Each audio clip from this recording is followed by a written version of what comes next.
bombe mopogore opogore odiochieng' ma kawuono ma kweth joma tindo miluongo ni Gen Z ne okone gidhi chwalo milome gi ote margi ne sirikal kokalo e ng'anyo mamuol. Adani wadhi ane kendo nyaka Mombasa mondo wang'e to weche pod chal kaka ne gin motelo koso nitiere lokruoge mosebet e kinde ma odiochieng' ma kawuono odiochieng' ma rowere mag Gen Z nowacho ni gin kod ote ma gidwa chwalo kokalo e yor ng'anyo kagi nyiso sirikal gik ma ok morgi kod kaka gidwani mondo mi med ta piny Kenya. Watudore kod jafwambo marwa George Aoko mondo nyiswa ne to weche ma ng'anyo kata chal mar boma ma Mombasa en nang'o. Par ni Mombasa en achiel kuom bombe ma kinde mokalo osebedo ka nitiere kod ng'anyo ka kweth oganda ne wuok kendo gichokore ka gitemo nyiso dwaro margi kod ote margi ne piny owacho. George Aoko ka oponi winja gi sani nyiswa ni ne waneno motelo ka chenro mag wuoth kod ohala ne dhi nyime Mombasa. Mae kaka pod weche chalo koso nitiere lokruok moro amora.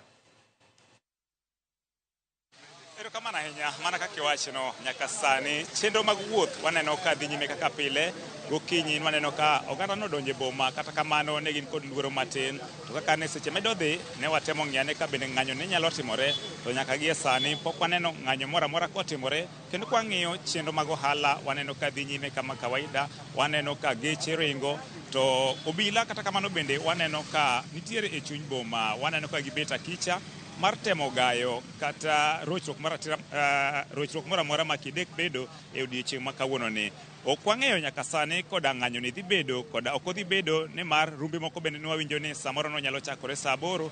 Koro nyaka gie sani pod wabet akicha mar ng'iyane ni to weche chal nade gi e kaunti ma Mombasa ni. To kata kamano kama antiere ni antiere e alwora ma Mwembe tayari, adwani awuoyane gi moko kuom jogo mantiere kae ginyiso ni to gineno ka weche chal nade, to bende mae gima ne gigeno e kaunti ma Mombasa kae. Chaka gi nyingi tinyisa ni nyaka gie sani wang'e ni nonego bed ni ng'anyo mar nane dhi nyime e pacho kae. Nyaka gie sani Mombasa ineno ka chal nade? An gi nyinga iluonga ni Steven Ochieng' Odindo, jadak Mombasa ka, onyuola Mombasa ka. Ng'anyo mai Mombasa kar kae nok nyal dhi mbele nikech chenro ni jotelo man Mombasa ka te noseriwore kod telo mantie sani. Koro onge jok manyalo wuok mondo tim ng'anyo.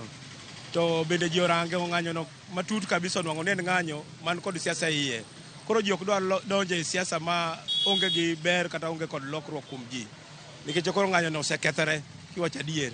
Ok en ng'anyo manyalo kelo jo Kenya e ler. Kane ji obedo piny, kane giketo jatelo gi pek ni mondo otimre nado bed piny kod ji owuo, to jatelo noluongo gi ewi mesa mondo ji obed piny mondo giwuo. To jogo nong'anyo ka giwacho ni gionge jatelo, to gin jok ma bende ok nyal ne. Koro onge kaka nyalo bedo mesa mondo kata gimo kidwa losi to nyaka ji bede ewi mesa. Onge gimo minyalo losi ka ji ok nyal biro piny mondo giwuo. Koro ng'anyo kar ka teko ne orumo e Mombasa ka. Kendo wan support kabisa serikal mantie, watiyo kod serikal nikech kwe wadwaro. Ng'anyo no bende osemiyo ji asara mang'ongo kabisa.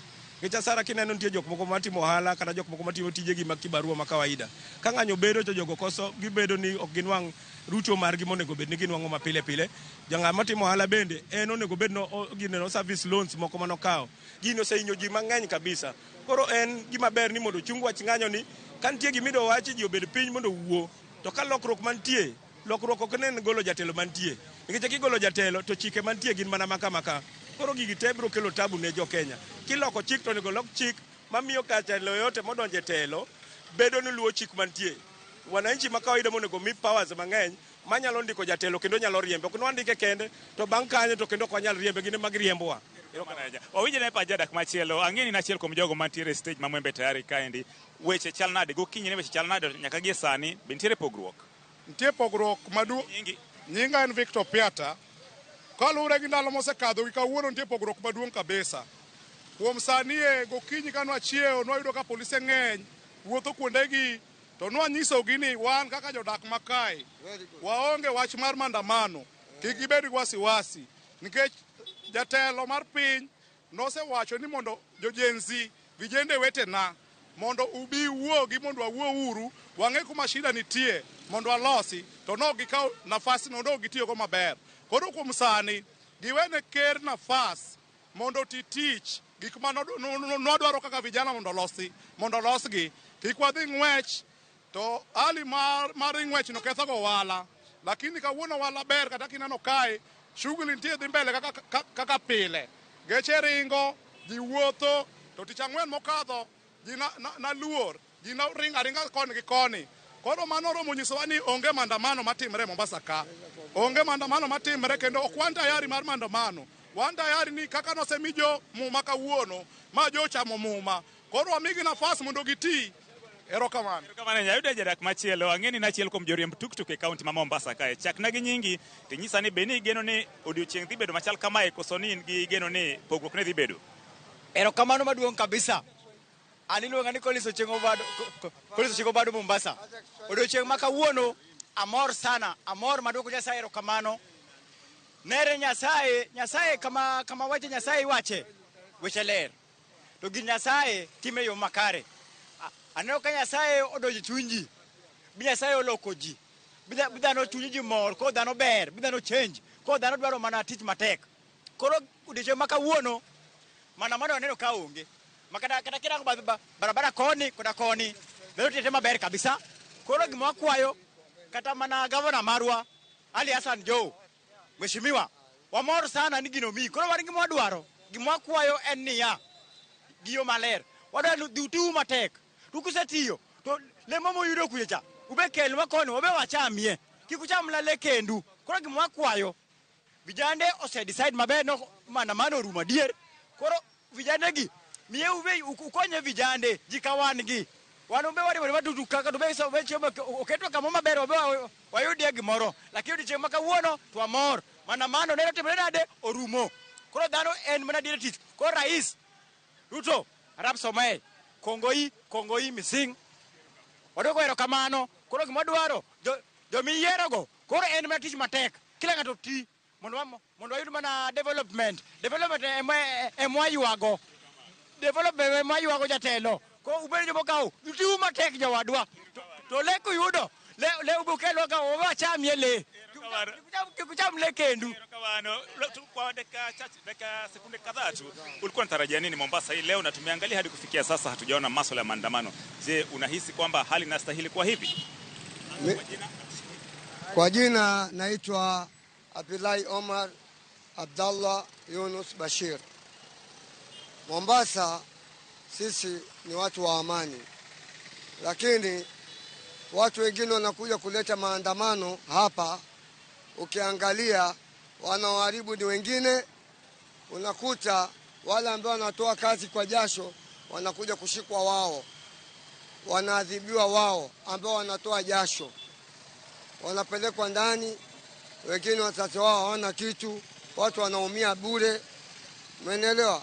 Ushauri wako sasa ni vipi pengine kwa wale vijana wa Gen Z ambao wanashinikiza masuala ya maandamano, hasa ile walikuwa wanashinikiza maandamano ya 8-8? Mimi ile kitu kwa maoni yangu kama mimi, maandamano ni rais akubali maneno ya vijana, maendeleo, aeke maendeleo mbele, asikize maendeleo ya vijana, mambo yakae mazuri. Kuliko kila siku maandamano watu waumie. Kuna watoto wa watu wanaumia, wanakufa, wengine wanakuwa wagonjwa, wengine wanakuwa vipofu. Itakuwa ni makosa sana. Asante sana. Dakika moja tu labda sekunde kadhaa tu. Majina ni Paul Waweru Mwangi, nikizungumzia niaba ya Kenya Mafia, kutokana vile ninavyosikia president anavutana na bwana Gachagua. Tunazungumzia leo kulikuwa unatarajiwa maandamano ya 8-8. Labda hali ya Mombasa unaona iko vipi? Hali ya Mombasa iko sawa. Watu wamekuwa na utulivu kidogo, hata kazi zimekuwa tunafanya. Naona hali imekuwa nzuri. Kwa hivyo ningeomba President Ruto ashikane na wote wale ma-CS na hao wabunge na naibu wake Gachagua wafanye kazi kwa pamoja, kwa sababu tumewapatia another chance sisi kama Wakenya wakazi kutufanyia kazi round hii. Alafu tungeomba pia kuwe na tutengeze tume ya agencies ya wale watu ambao watakuwa corruption. Tutengeze tume ya agencies, tuwe na ofisi zetu na maloya wetu, wale watakuwa corrupted tuna deal nao. Hiyo ndio kitu tutakuwa na haki. Kwa hivyo kama ni kuhusu president, nitungoje 2027 ndio tunaweza kumtoa kama hatafanya kazi nzuri. Hisia yako? Halo. Kama kabisa, kwa majina yangu mimi naitwa Francis Mwadime. Nimefurahia kwa leo uchaguzi mambo ya leo vile ilikuwa imefanyikana. Na tatizo letu ni kwamba haya maandamano ni kwamba tunataka yasifanyike kinguvu, ili tufanye kazi kama wanaume, tushirikiane kimoja kwa moja ili tufanye kazi. Na kama jijini kwetu, jijini Mombasa, tumefurahia maana sote tumeshikamana kwa pamoja, ni rais na wenyeji waliosalia, ili tuweze kufanya kazi kwa pamoja. Mimi nafurahia. Asanteni.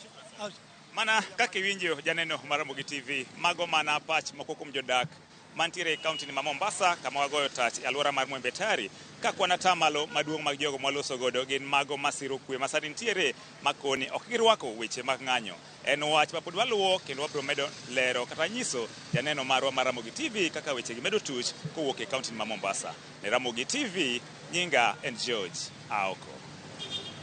Erokamano George Aoko. Koni bende George Bati manitie nyakora mogadani wakao yueyo mana mapiyo piyo. George Aoko nyiso chal ma Mombasa ka thoth joma o wuoyogo wacho ni gin koro gima degier neno en ni mondo tich otire koro ne oganda jo Kenya.